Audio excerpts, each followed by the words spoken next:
ko may makakwarta ka anang video ang nag-viral, nag 1 million ang views. O buti kong mapakinabangan mo yan ang video. Yan na comment mo, ma'am. Ma'am, sa totoo lang, ma'am, hindi ako naghabol na makapira ko yan na video niyan eh. Wa na ko na apsa nga makakwarta ko aning video ha. Gituyo ni na ako, ma'am, no? Ngano, wa ko mahangol sa kwarta, no? Kaya na ako'y trabaho, makakaon ko katulo sa kadlaw, kontento na ko.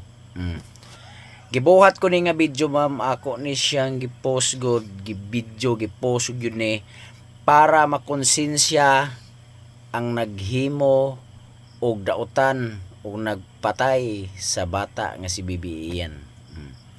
Kung sino ka man, kung sinong gumawa ng krimen, kung sino ang pumatay good kang Bibi Ian, ginawa ko yan para makonsensya siya at lumabas siya sa lungga niya. Kung sino ka man. Yan, ginawa ko yan. 2 years old. Alam mo, kung kumita yan, magkapira yan. O magkapira yan, makuha ko yan. So, ibibili ko yan ng pagkain or gatas para sa batang walang-wala nga nag-edad og 2 years old kaparehog edad ni Bibi Ian. Doon ko yan itulong, doon ko yan ibigay sa bata nga nag-edad ng 2 years old. Doon ko yan ibigay yung bata nga walang-wala talaga nga nag-edad og 2 years old. Yan, ma'am. Kahit hindi ako sumasahod dito sa social media, kung meron akong grasya, meron akong blessing, marunong ako magbigay. Kaya hindi ko intention nga pagpirahan ko ang views sa bata. No.